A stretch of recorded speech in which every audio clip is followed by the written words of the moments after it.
नमस्कार दोस्तों, आप देख रहे हैं पब्लिक रिएक्शन। दोस्तों, बाबा रामदेव नाम तो आपने सुना ही होगा और उनकी कंपनी पतंजलि। पतंजलि का प्रोडक्ट जिस तरीके से पूरे देश भर में प्रचलित है वो मुझे बताने की जरूरत नहीं है। वो इसलिए प्रचलित है क्योंकि स्वदेशी का इसमें नारा दिया जाता है और साथ ही साथ किसी खास समुदाय को इससे फायदा पहुंचाया जाता है। ये बात खुद दावा करते हैं बाबा रामदेव जी। क्योंकि आपको याद होगा कि कुछ दिन पहले ही जब शरबत को लेकर के जब विवाद छिड़ा था, जिसको बाबा रामदेव ने खुद ही नाम नारा दे दिया था, शरबत जिहाद। यानी अगर पतंजलि के रिलेटेड वाले अगर आप प्रोडक्ट खरीदेंगे तो इन प्रोडक्टों के जो बेनिफिट हैं, जो पैसे आएंगे, उससे जो है गुरुकुलम बनेंगे, विश्वविद्यालय बनेंगे, जिसमें हिंदुओं को बढ़ावा मिलेगा, हमारी संस्कृति को बढ़ावा मिलेगा। और अगर आप रुआवजा खरीदेंगे या फिर और ऐसे प्रोडक्ट खरीदेंगे तो उसका फायदा मदरसों में जाएगा। और वो बच्चे क्या करेंगे ये मुझे बताने की जरूरत नहीं। इस तरीके से आरोप लगाए गए थे, जिसको लेकर बाबा रामदेव के ऊपर कड़ी फटकार लगी थी हाई कोर्ट से। आज यह खबर निकल करके आ रही कि बाबा रामदेव का जो प्रोडक्ट है, पतंजलि का जो प्रोडक्ट है, काऊ घी, जी हां, जिसको स्वदेशी के नाम पर बेचा जा रहा है, उस पर इतना बड़ा आरोप लग गया है, इतना बड़ा खुलासा हो गया है, जिसमें यह कहा जा रहा है कि जो आप ये घी खा रहे हो वो घी दरअसल है ही नहीं, वो एक सिंथेटिक है। और यह दावा मैं नहीं कर रहा, यह दावा पब्लिक रिएक्शन चैनल नहीं कर रहा, बल्कि यह दावा खुद 2 लेबोरेटरी टेस्ट के बाद हुआ है। 2 लेबोरेटरी टेस्ट कहां कहां है ये मैं अभी आपको बतलाने जा रहा हूं। और साथ ही साथ कोर्ट ने जुर्माना लगा दिया है, कितने लाख का जुर्माना लगाया है यह भी मैं आपको बतलाने जा रहा हूं। सबसे पहले आप ये खबर देखिए। खबर हिंदुस्तान लाइव की और हेडलाइन है, रामदेव की पतंजलि पर गाय का घटिया घी बेचने का आरोप, कोर्ट ने ठोका जुर्माना। जी हां, गाय का घी घटिया बेचने का आरोप लग गया है। और यह सिर्फ आरोप मात्र ही नहीं है, आप इसको आरोप के तौर पे मत लीजिए, क्योंकि 2 लेबोरेटरी में, यानी एक केंद्र की लेबोरेटरी है और एक राज्य की लेबोरेटरी है, और वहां पर जब जांच कराया गया, जब नमूने भेजे गए और वहां से जब सैंपल के तौर पर जब जानकारी निकल करके आई तो टेस्ट में ही फेल हो गई। जी हां, अब जरा देखिए इस खबर में क्या है और आगे क्या सफाई इस पर दी गई है पतंजलि के द्वारा, मैं भी आपको बतलाने जा रहा हूं। लेकिन उससे पहले जरा इस तस्वीर को देखिए, ये कोरोनिल है। किस तरीके से कोरोनिल को लेकर के हल्ला हौवा काटा गया और बाद में फिर कोर्ट ने फटकार लगाई, नोटिस भेज दिया। कितनी फजियत हुई थी मुझे बताने की जरूरत नहीं है। उससे पहले जरा ये वाले खबर देखिए। ये खबर उस वक्त की है जब कोर्ट ने नोटिस भेज दिया था, फटकार लगा दिया था कि आप अपने प्रोडक्ट को बेचने के लिए दूसरे के प्रोडक्ट का आप अपमान नहीं कर सकते हैं। जी हाँ, ये वही मैटर है, रुआवजा वाला। रुआवजा की कंपनी बाकायदा कोर्ट पहुंच जाती है और उसके बाद बाबा रामदेव की कंपनी को फटकार लगता है, बाबा रामदेव को फटकार लगता है, माफी मांगनी पड़ती है। यहां तक हाल हो जाता है। और आज फिर से पतंजलि के घी पर एक नया विवाद खड़ा हो गया है।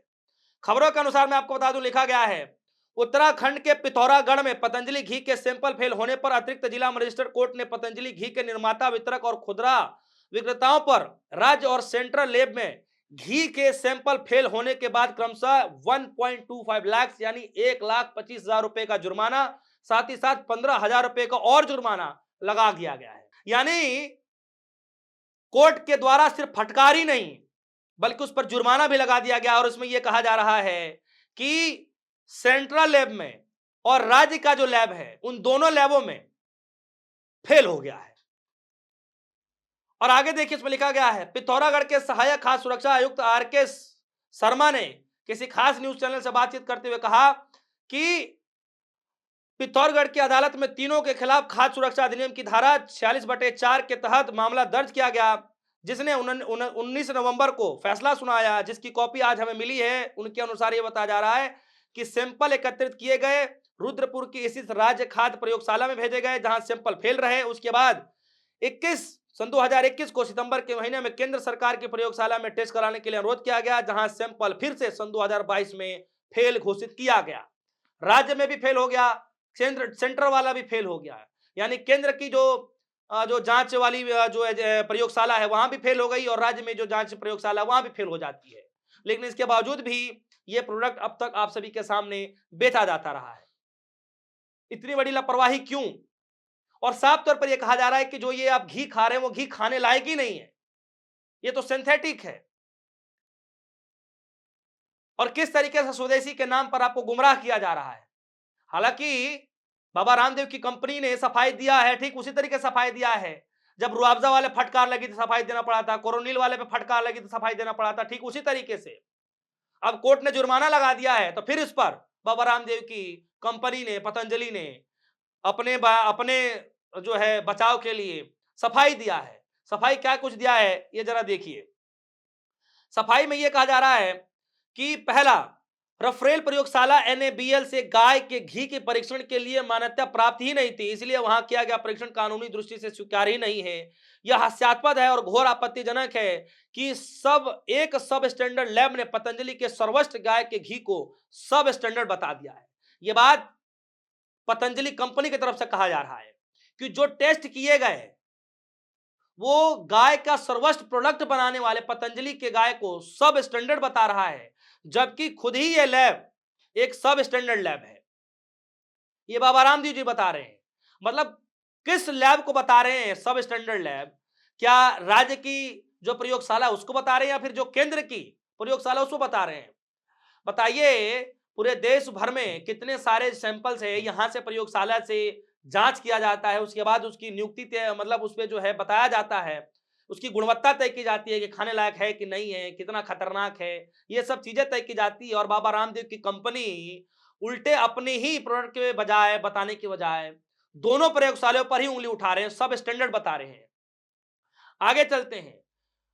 जिन पैरामीटरों के आधार पर नमूना असफल घोषित किया गया है वो उस समय लागू ही नहीं थे, इसीलिए उनका प्रयोग करना वैधिक रूप से गलत है। बाबा रामदेव जी ये कह रहे हैं, उनकी कंपनी ये कह रही है कि जिस वक्त पैरामीटर के आधार ही मतलब जो असफल घोषित किया जा रहा है उस समय पर ऐसी समय सीमा लागू ही नहीं किया गया था, तो फिर इस तरीके से जांच पड़ताल करना और उस पे जो है अमान्य घोषित करना यह कैसे संभव हो सकता है? तीसरी बात रामदेव की कंपनी कह रही है, बाबा रामदेव जी की, दोबारा परीक्षण सैंपल की एक्सपायरी डेट बीत जाने के बाद किया गया है, जो कि कानूनन के अनुसार अमान्य है। एक्सपायरी डेट बीत जाने के बाद अगर आप सैंपल की जांच करेंगे तो ये तो जो है सरकारी अमान्य है। ये बाबा रामदेव जी कह रहे हैं, अपनी सफाई देते हुए, उनकी कंपनी जो सफाई देते हुए कह रही है। अब समझना आपको पड़ेगा कि केंद्र की लेबोरेटरी से ये निकल करके आ रहा है, उसमें सैंपल फेल हो जा रहे हैं, नमूने फेल हो जा रहे हैं। राज्य की जो लेबोरेटरी है, प्रयोगशाला है, उसमें जो है नमूने फेल हो जा रहे हैं। उसके बाद भी बाबा रामदेव जी इन प्रयोगशालाओं को सब स्टैंडर्ड बता रहे हैं और अपनी प्रोडक्ट को जो है साफ सुथरा बता रहे हैं। और यही मसला नहीं रुक रहा, वो ये कह रहे हैं कि हम जो है इसके विरुद्ध में फूड सेफ्टी ट्रिब्यूनल में अपील दायर करेंगे और उसके बाद हम ये सच साबित कर देंगे कि हमारे जो है ये प्रोडक्ट है, ये हमारे पक्ष में ही फैसला होगा और ये सब कुछ दूध का दूध और पानी का पानी हो जाएगा। इस तरीके से पतंजलि की कंपनी का दावा है कि फिर से फूड सेफ्टी जो है ट्रिब्यूनल में लेकर के जाएंगे, दायर करेंगे और उसके बाद वहां पे लड़ाई लड़ी जाएगी और उसके बाद जो फैसला आएगा उनके पक्ष में आएगा, ये दावा किया जा रहा है। दोस्तों, बाबा रामदेव को लेकर के लगातार किसी न किसी वजह से विवाद लगातार मिलता ही रहता है। कभी कोरोनिल के मामले को लेकर के, कभी जो है आप देख लीजिए कि शरबत जिहाद को लेकर के, तो आज जो है पतंजलि घी को लेकर के। आखिर बाबा रामदेव की कंपनी को लेकर के, पतंजलि को लेकर के इतने विवाद क्यों गहराते हैं?